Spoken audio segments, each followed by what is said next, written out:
Hey, welcome back to Terry's TCG and Collectibles. Today we're going to go over step by step on how to submit your cards to PSA. And if you have some cards you can't decide on whether or not to send them, we'll go over a couple things to look for when deciding what cards to send.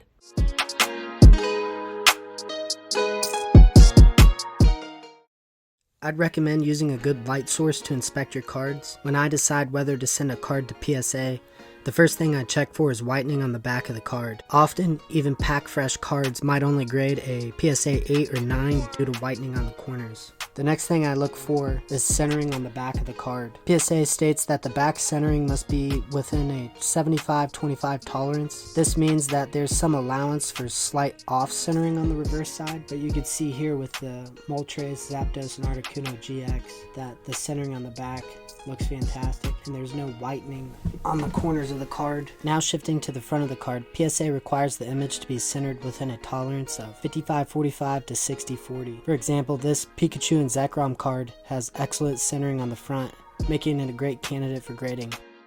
You can see the centering on this Suicune V is off from top to bottom and left to right. And when you flip it over and look at the back, it's very noticeable how bad the centering is with this card.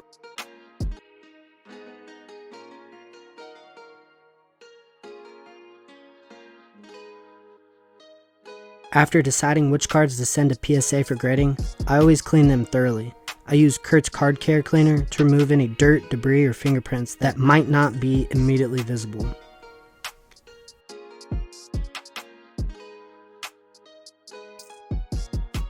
To apply the cleaner, I use swabs I purchased on Amazon, and then I gently wipe the card with a microfiber towel to ensure it's clean and streak-free. I start by cleaning the back of the card, followed by the front.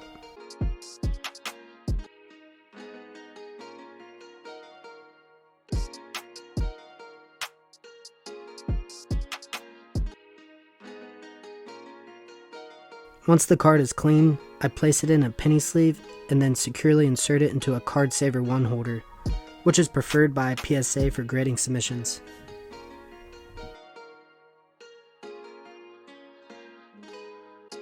Next, you need to create an account on PSA's website. Just head over to psacard.com and sign up. Once you're logged in, navigate to the submit section. PSA has made their submission process super user-friendly, so let's go to the next step here. We're going to build our card submission. Start, go to new submission. We're going to do trading card, grading, January value plus special. So continue.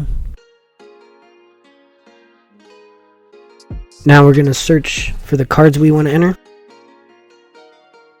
The first one I have is the Moltres and Zapdos and Articuno GX promo.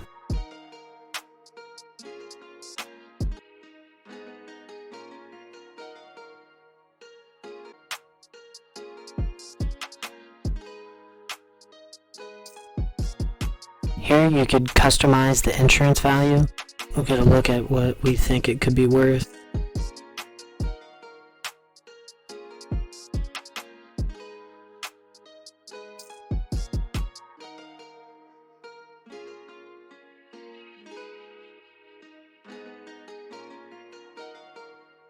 Save. You keep adding what cards you're going to send and then make sure you customize the insurance value on each card. I think it does charge you more the more insurance you get. Prepaid label with them. I think it is saying it's a limited time lower price, so it's $20 to ship. And I believe that's for 2-day shipping. Yeah, FedEx 2-day. Usually if you just ship on your own, it's a lot cheaper. I think I could probably I could ship it through USPS for like $7, if that. Here's the after service, so you'll have the option to change this while your order is processing. So they're asking if you want to store your cards in the PSA vault, have PSA sell them on eBay, or just ship the cards back to you.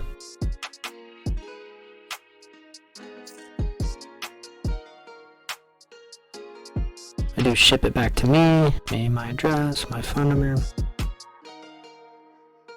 Alright, so Review order. Hey, everything looks good.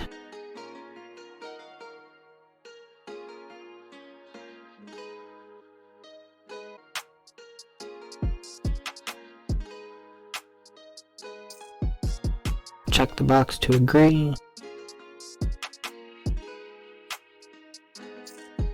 Then we'll place the order. Our submission is complete. The next step we'll go through how to package the cards up how PSA wants them and get them ready to ship. Okay, now that we got our documents printed off, PSA gives you a few papers that you need. Really the only one you need to worry about is this first one here. It's the submission label ID. What you do is you just cut this out and tape it on the outside of the package when you ship it. Be sure not to cover the barcode portion with tape. Just try to tape it along the outsides. We'll set it to the side. Now that you have your barcode cut out, you're going to take your other documents, fold them up neatly, and you're going to rubber band them on the outside of the cards, on the outside of the cardboard.